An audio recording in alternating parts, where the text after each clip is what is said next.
नमस्कार दोस्तों, मेरा नाम है अंशुमन नायक और आप सभी का बहुत बहुत स्वागत है इंडियन डिफेंस न्यूज के डिफेंस टॉक सीरीज में, जहां पर हम रोज नए नए डिफेंस अपडेट्स के बारे में बात करते हैं। तो चलिए देर ना करते हुए आज की वीडियो शुरू करते हैं।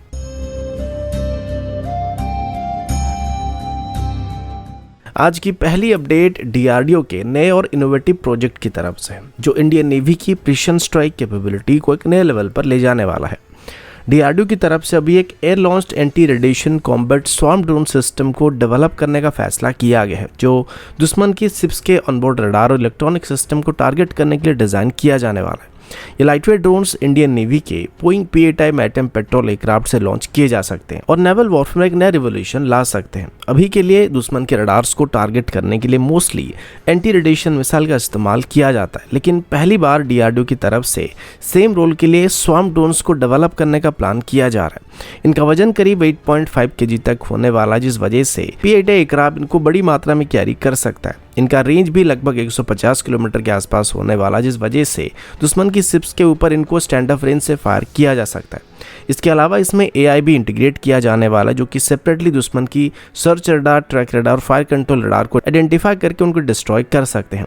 डीआरडीओ की तरफ से बताया जा रहा है कि वो पहले से ही इन सिस्टम को डेवलप कर चुके हैं और इनकी प्रोटोटाइप को पहले से ही तैयार किया जा चुका है और अभी बस इनकी टेस्टिंग होना बाकी है, जिसमें इनकी अलग अलग परफॉर्मेंस को चेक किया जाने वाला है। डीआरडीओ का कहना है कि इन ड्रोन्स का काम करने का तरीका एंटी रेडिएशन मिसाइल के प्रिंसिपल पर ही बेस्ड होने वाला है, लेकिन ये कन्वेंशनल एंटी रेडिएशन मिसाइल से काफी इफेक्टिव होने वाला है, क्योंकि ड्रोन स्वार्म में अटैक करने वाला और साइज में छोटे होने वाले, जिस वजह से इनको ज्यादा मात्रा में एयरक्राफ्ट कैरी कर सकेंगे और सेम टाइम पर इनको डिटेक्ट करना बहुत ही मुश्किल होने वाला है। साथ ही दुश्मन की एयर डिफेंस सिस्टम को ओवर पावर भी कर सकते हैं, जिस वजह से इनकी hit probability normal anti radiation missile के मुकाबले कई गुना बेहतर होने की उम्मीद किया जा रहा है। अगला अपडेट इंडियन नेवी की तरफ से है। इंडियन नेवी की तरफ से अभी अपनी मैरिटाइम डोमेन अवेयरनेस और कॉम्बैट कैपेबिलिटीज को और भी मजबूत बनाने के लिए एक स्ट्रेटेजिक कदम को उठाने का फैसला किया जा रहा है, जिसमें इंडियन नेवी की तरफ से अभी extra large unmanned under water vehicle यानी कि XLUVs को खरीदने का प्लान किया जा रहा है। इंडियन नेवी की तरफ से 2024 में एक RFI को इशू किया गया था, जिसमें 12 XLUV को खरीदने का प्लान किया गया था। XLUVs को नेवल वॉरफेयर में गेम चेंजर माना जा रहा है, क्योंकि ये एक ऐसा प्लेटफॉर्म होने वाला है जो anti submarine warfare, mine counter measures, intelligence, surveillance और रिकॉनेंस जैसे कई तरह के मिशन को एग्जीक्यूट कर सकते हैं। ये व्हीकल एक फोर्स मल्टीप्लायर की तरह काम करेंगे, जो ऐसे मिशन को भी कर सकते हैं जो कि हमारे ट्रेडिशनल सबमरीन नहीं कर सकते या फिर करने के लिए थोड़े रिस्की होते हैं। इंडियन नेवी के मुताबिक XLUVs को रेस्ट्रिक्टेड और सेल वाटर में हाई रिस्क मिशन को एग्जीक्यूट करने, 2 महीने से ज़्यादा लंबे समय तक मिशन को सक्सेसफुली कंप्लीट करने में और प्री प्रोग्राम ऑटोनोमस ऑपरेशन को करने के लिए डिज़ाइन किया जाएगा। ये सबमरीन फुली ऑटोनोमस या सेमी ऑटोनोमस मोड में ऑपरेट कर सकेंगी, जिससे नेवी की अंडर वाटर कैपेबिलिटी कई गुना तक इंक्रीज होने वाला है। XLUVs की एक खासियत इनका मॉड्यूलर पेलोड कैपेबिलिटी होने वाला है, जो मल्टीपल एडवांस सेंसर्स और कम्युनिकेशन सिस्टम से लैस होने वाला है। नेवी ने स्पेसिफाई किया है कि इन व्हीकल्स में सैटेलाइट कम्युनिकेशन कैपेबिलिटी मौजूद होने वाला है, साथ ही radar, electronic support measure system, sonar suite, Doppler velocity log और एक एडवांस नेविगेशन सिस्टम मौजूद होने वाला है। साथ ही इनमें AI based image processing system भी मौजूद होने वाला है, जो अंडर वाटर एनवायरमेंट्स में कलेक्ट किए गए डाटा को एनालाइज और इंटरप्रेट करने में मदद करने वाले हैं। इन सिस्टम को डेवलप करने में डीआरडीओ का मेन रोल होने वाला है, जो कि इसमें इस्तेमाल होने वाले सारे मेजर सब सिस्टम को डेवलप करने वाला है। इसके अलावा इंडस्ट्री पार्टनर को सिलेक्ट करने की प्रोसेस भी शुरू हो चुकी है और प्रोटोटाइप डेवलपमेंट के लिए अभी 3 साल का टाइमलाइन सेट किया जा रहा है। अगला अपडेट हाइपरसोनिक मिसाइल की तरफ से। 16 नवंबर 2024 को भारत की तरफ से पहली बार अपनी हाइपरसोनिक मिसाइल को टेस्ट किया गया था, जिसका नाम लॉन्ग रेंज एंटीशिप मिसाइल या LRASHM बताया गया था। इसका रेंज लगभग 1500 किलोमीटर तक होने वाला है और इसको आगे चल के भारत की सबसे ताकतवर और खतरनाक एंटीशिप मिसाइल के रूप में देखा जा सकता है और इसको कैरियर किलर मिसाइल भी कहा जा सकता है। जब इसको टेस्ट किया गया था तब डीआरडीओ की तरफ से ऑफिशियली इसकी स्पीड को लेकर कोई भी डाटा पब्लिक नहीं किया गया था, लेकिन उम्मीद किया जा रहा था कि इसका स्पीड लगभग मार्क 5 से 6 के बीच होने वाला है। लेकिन अभी डीआरडीओ की तरफ से दिए गए डाटा ने या स्टेटमेंट ने पूरे डिफेंस कम्युनिटी को हिलाकर रख दिया, क्योंकि डीआरडीओ का कहना है कि पिछले साल जब इस मिसाइल को टेस्ट किया गया था तो इसकी पूरी फ्लाइट पाथ को अलग अलग सब सिस्टम की मदद से ट्रैक किया गया था और मिसाइल ने अपनी टारगेट को पिन पॉइंट एक्यूरेसी के साथ भी हिट किया था। लेकिन जो सबसे बड़ी बात है वो इस मिसाइल का स्पीड को लेके होने वाली है, क्योंकि इस दौरान मिसाइल की स्पीड को मार्क 10 से भी ज्यादा रिकॉर्ड किया गया है। इस स्पीड के साथ भारत रशिया की कंजल और चाइना की DF सीरीज की मिसाइल की स्पीड को मैच करने वाला है, लेकिन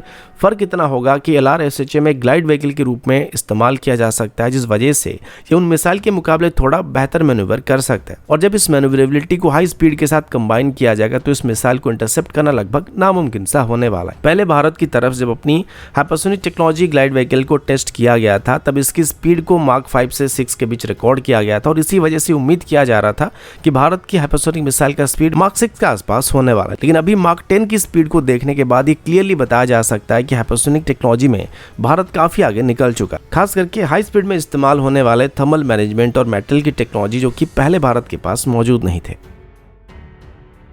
अगला अपडेट स्मॉल आर्म्स की तरफ से, और अभी हम इंडिजिनस स्मॉल आर्म्स के बारे में बात करने वाले हैं। दुनिया की सबसे बड़ी आर्मी में से एक होने के बावजूद भी भारत आज तक स्मॉल आर्म्स की डेवलपमेंट में स्ट्रगल कर रहा है, लेकिन पिछले कुछ सालों से कई Indian private sector company small arms की मार्केट में एंटर करने की कोशिश कर रहे हैं। इनमें से बेंगलुरु बेस्ड ट्रिपल डिफेंस भी एक है, और अभी बेंगलुरु बेस्ड ट्रिपल डिफेंस की तरफ से उत्तर प्रदेश पुलिस के लिए फ्लोट किए गए 2000 असॉल्ट राइफल के टेंडर में सबसे कम प्राइस वाली L1 बिल्डर की पोजीशन को हासिल कर लिया है। इस टेंडर में ट्रिपल डिफेंस की M72 असॉल्ट राइफल ने कल्याणी स्ट्रेटेजिक सिस्टम लिमिटेड और advance weapons and equipment India limited जैसे बड़े कंपटीटर को पीछे छोड़ दिया है,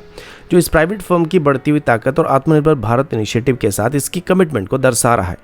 मार्च 2024 में उत्तर प्रदेश पुलिस की तरफ से 2000 मॉडर्न असॉल्ट राइफल को खरीदने के लिए टेंडर को फ्लोट किया गया था। करीब 1 साल तक चली इवोल्यूशन प्रोसेस के बाद 26 फरवरी 2025 को ट्रिपल डिफेंस की M72 राइफल को L1 बिल्डर घोषित किया गया है। ये कंपनी 2016 से स्मॉल आर्म्स की प्रोडक्शन में अपनी जगह बनाने की कोशिश कर रही थी और एक मेजर प्लेयर के रूप में अभी सामने आ रही है। M72 ट्रिपल डिफेंस की P72 फैमिली का हिस्सा है, जो एक लाइटवेट और मॉड्यूलर राइफल है, और ये राइफल 5.56 और 7.62 mm स्टैंडर्ड की दोनों कैलिबर में अवेलेबल है, जिसमें free floating stainless steel barrel, real handguard और इकोनॉमिक पिस्टल ग्रिप जैसे मॉडर्न फीचर का इस्तेमाल किया जा रहा है। यूपी पुलिस ने जो वर्जन सिलेक्ट किया था वो 5.56 से चैम्बर होने वाला, जो एक्यूरेसी, रिकॉल मैनेजमेंट और एमुनेशन कैपेबिलिटी का एक बैलेंस्ड कॉम्बिनेशन प्रोवाइड कर सकता है। अगला अपडेट इंडियन एयरफोर्स की तेजस मार्क 2 प्रोग्राम की तरफ से, जिसमें इंडियन एयरफोर्स ने एक प्राइवेट सेक्टर प्रोडक्शन लाइन को एस्टेब्लिश करने का प्रपोजल दे दिया है।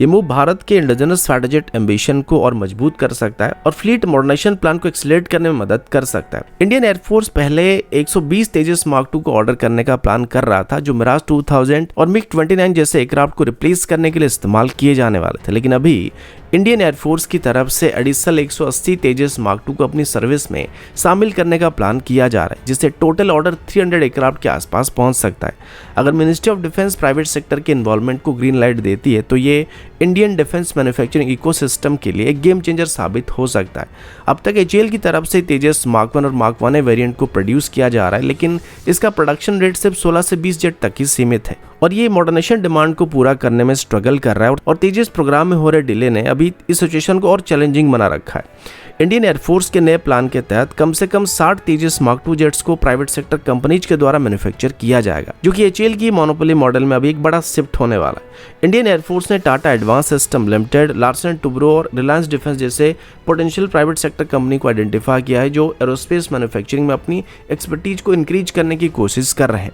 प्राइवेट फर्म्स की एजिलिटी, मॉडर्न फैसिलिटीज और इन्वेस्टमेंट कैपेबिलिटीज का फायदा उठाकर प्रोडक्शन स्पीड को बढ़ाने की उम्मीद किया जा रहा है, जबकि HAL यहाँ पर सिर्फ डिजाइन रिफाइनमेंट, इनिशियल बैचेस और टेक्नोलॉजी ट्रांसफर पर फोकस करने वाला, लेकिन इसमें कई सारे प्रॉब्लम भी सामने आने की उम्मीद किया जा रहा है, जैसे कि HAL इतनी आसानी से अपनी मोनोपोली को खत्म करना नहीं चाहेगा। दूसरी तरफ अगर प्राइवेट सेक्टर कंपनीज की बात करें तो प्राइवेट सेक्टर कंपनी तेजस मार्क 2 प्रोडक्शन में अगर इन्वॉल्व होते हैं और सेपरेट प्रोडक्शन लाइन को एस्टेब्लिश करते हैं और इन्वेस्ट करते हैं, तो 300 में से अगर उनको बस 60 जेट को प्रोड्यूस करने के लिए दिया जाता है तो वो भी कहीं ना कहीं इसमें राजी नहीं होने वाला है। तो ये एक टफ सिचुएशन होने वाला है, जिसे अगर हम सॉल्व कर पाते हैं तो आगे चल के तेजस मार्क 2 की प्रोडक्शन रेट को काफ़ी हद तक इंक्रीज किया जा सकता है। तो दोस्तों अभी के लिए इतना ही, मिलता हूँ आपसे अगले वीडियो में, तब तक के लिए जय हिंद, वंदे मातरम।